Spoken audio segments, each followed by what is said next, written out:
Hi everyone. ఈరోజు నేను మీకు ఒక చిన్న కథ చెప్తాను. ఆ కథ పేరు the man from the egg, అంటే గుడ్డులోంచి పుట్టిన ఒక మనిషి కథ. ఆ మనిషి మనందరికీ తెలిసిన మనిషే. సప్త ఋషుల్లో ఒకరు కశ్యప మహర్షి. ఆయనే ఈ భూమి మీద ఉన్న అన్ని జీవులకు తండ్రి. ఆయనకు 2 భార్యలు. ఒకరి పేరు కద్రు, ఇంకొకరి పేరు వినత. కశ్యప మహర్షి తన భార్యల సేవను మెచ్చుకుంటూ మీకు ఏం వరం కావాలో కోరుకోండి అని అంటాడు. అప్పుడు కద్రు నవ్వుతూ నాకు 1000 మంది పుత్రులు కావాలి అని కోరుకుంటుంది. వినత నాకు 2 పుత్రులు కావాలి, కానీ ఆ 2 పుత్రులు కద్రు పిల్లల కన్నా చాలా బలంగా ఉండాలని కోరుకుంటుంది. కశ్యప మహర్షి తదాస్తు అని తన 2 భార్యలకు వరాన్ని ప్రసాదిస్తాడు. కాలక్రమేణా కద్రు, వినత 2 గుడ్లను పెడతారు. కద్రు పిల్లలు వినత పిల్లల కన్నా ముందు పుడతారు. కద్రు పిల్లల్లో అందరికన్నా పెద్దవాడు ఆదిశేషుడు, తరువాత వాసుకి, తరువాత అలానే కద్రుకి 1000 మంది పాములు పిల్లలుగా పుడతారు.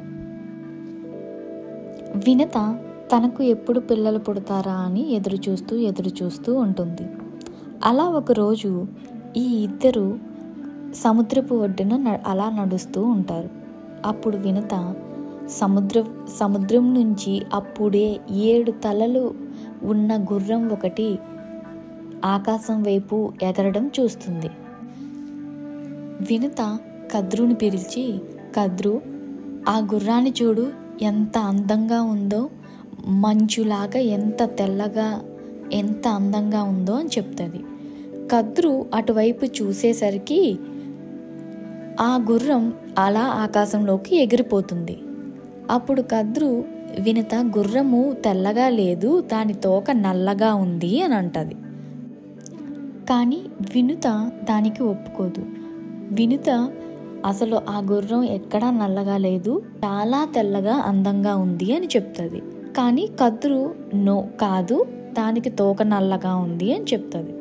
అలా కద్రు, వినత 2 వాదించుకుంటారు, లేదు తెల్లగా ఉంది, లేదు నల్లగా ఉంది అని చెప్పి. అప్పుడు వాళ్ళిద్దరూ ఒక బెట్ వేసుకుంటారు.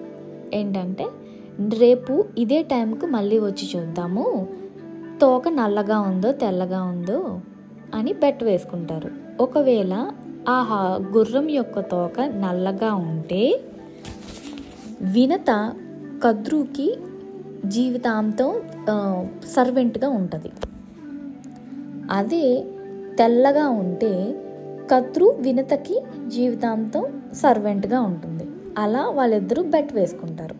కానీ కద్రుకి ఎక్కడో అనుమానంగా ఉంటుంది. నేను పూర్తిగా గుర్రాన్ని చూడలేదే, నేను తప్పు అయి ఉండొచ్చు, కానీ వినత ముందు నేను తప్పు అని ఒప్పుకోలేను అని చెప్పి తను ఏం చేస్తుందంటే తన పిల్లల దగ్గరికి వెళ్తుంది. వెళ్ళి ఇలా వాళ్ళిద్దరు బెట్ గురించి చెప్తారు. అప్పుడు కద్రు యొక్క పిల్లలు, అమ్మ నువ్వు తప్పు చేసావు, ఆ గుర్రం యొక్క తోక నల్లగా ఉండదు, చాలా తెల్లగా ఉంటుంది, నువ్వు రేపు బెట్లో ఓడిపోతావు అని చెప్తారు. అప్పుడు కద్రు చాలా కంగారు పడిపోయి వర్రీ అయిపోయి ఏడుస్తూ ఉంటుంది. వాళ్ళ పిల్లల్ని సహాయం చేయమని కోరుతుంది. నేను వినత గుర్రాన్ని చూడటానికి సముద్రానికి వెళ్ళేటప్పుడు మీరు వెళ్ళి ఆ గుర్రం యొక్క తోకను కవర్ చేయండి, అప్పుడు మీరు దూరం నుంచి నల్లగా కనిపిస్తారు, అప్పుడు నేనే గెలుస్తాను, అప్పుడు వినత నాకు జీవితాంతం సేవ చేస్తూ ఉంటుంది, నేను గెలుస్తాను అని సహాయం చేయమని అడుగుతుంది. కానీ వాళ్ళ పిల్లలు ఒప్పుకోరు. మాకెప్పుడు నువ్వే చెప్తావు కదమ్మా నీతి న్యాయంతో ఉండాలి అని చెప్పి, ఇప్పుడు ఎలా మనం వినతని మోసం చేయగలం అని చెప్తారు. తన పిల్లల మాటలు విన్న కద్రు బాగా కోపం తెచ్చుకొని ఏడుస్తూ, మీ వలనే నేను ఇలా స్లేవ్గా అవుతాను, నేను మీకు జీవితకాలపు శాపాన్ని ఇస్తాను, మీ అందరూ ఒక సర్పయజ్ఞంలో ఆహుతి అయిపోతారు అని తన పిల్లల్ని తానే శపిస్తుంది. కానీ ఆ పిల్లలందరిలో ఒక కర్కోటకుడు తన అమ్మకి సహాయం చేయడానికి ఒప్పుకుంటాడు. మరునాడు ఉదయం వినత, కద్రు సముద్ర తీరానికి గుర్రాన్ని చూడటానికి వెళ్తారు. కర్కోటకుడు తన తల్లికి చేసిన ప్రమాణం ప్రకారం గుర్రాన్ని తోకని చుడతాడు. దూరం నుంచి చూసిన వినత గుర్రం యొక్క తోక నల్లగా ఉందని భ్రమపడి తను జీవితాంతం కద్రుకి సర్వెంట్గా ఉండడానికి ఒప్పుకుంటుంది. కద్రు వినతతో ఇలా అంటుంది, నా పిల్లలందరూ ఒకరోజు నాశనం అవుతారు. నీ భవిష్యత్తు కొడుకు స్వర్గం నుంచి అమృతాన్ని తెచ్చి నా పిల్లలందరినీ బ్రతికించాలి. అప్పటి వరకు నీవు నాకు దాసిగా ఉంటావు అని చెబుతుంది. వినుత చేసేదేమీ లేక ఒప్పుకుంటుంది. అలా ఏళ్ళు గడుస్తూ ఉంటాయి. వినుత ఎప్పుడు తన గుడ్లు పొదుగుతూ తన పిల్లలు బయటకు వస్తారా అని ఎదురు చూస్తూ ఉంటుంది. సంవత్సరాలు గడిచాయి, కానీ వినుత యొక్క గుడ్లు ఇంకా పుట్టలేదు. కద్రు యొక్క దాసిగా ఉండటం నుండి అలసిపోయి ఆమె మరింత కాలం ఆగలేకపోయింది. ఒకరోజు ఆమె ఒక గుడ్డును తన చేతులతో జాగ్రత్తగా పగలగొట్టింది. అందులో నుండి ఆమెకు ఆశ్చర్యంగా మరియు బాధగా ఒక అందమైన బాలుడు కనిపించాడు. అతని కాళ్ళు ఇంకా అభివృద్ధి చెందని అవస్థలో ఉన్నాయి. అమ్మ అని అతను బాధతో అన్నాడు, నేను మిమ్మల్ని చూసి సంతోషిస్తున్నాను, కానీ మీరు ఈ గుడ్డును ఎందుకింత తొందరగా పగలగొట్టారు? సమయం మరియు మీ అసహనం వలన నేను నా కాలు కోల్పోయాను. ఇప్పుడు నేను అమృతం తెచ్చి మిమ్మల్ని దాస్యం నుంచి విముక్తి చేయలేను అని సూర్యుడి రథసారథిగా మారుతాను. నేను అతని 7 గుర్రాలను నడిపించి ఉదయం నుంచి సాయంత్రం వరకు రథం నడుపుతాను. దయచేసి మరోసారి అసహనం చూపకండి. మీరు కొంచెం కాలం ఆగితే మరొక కొడుకు మీకు విముక్తి తెచ్చి మీకు వరం ఇస్తాడు.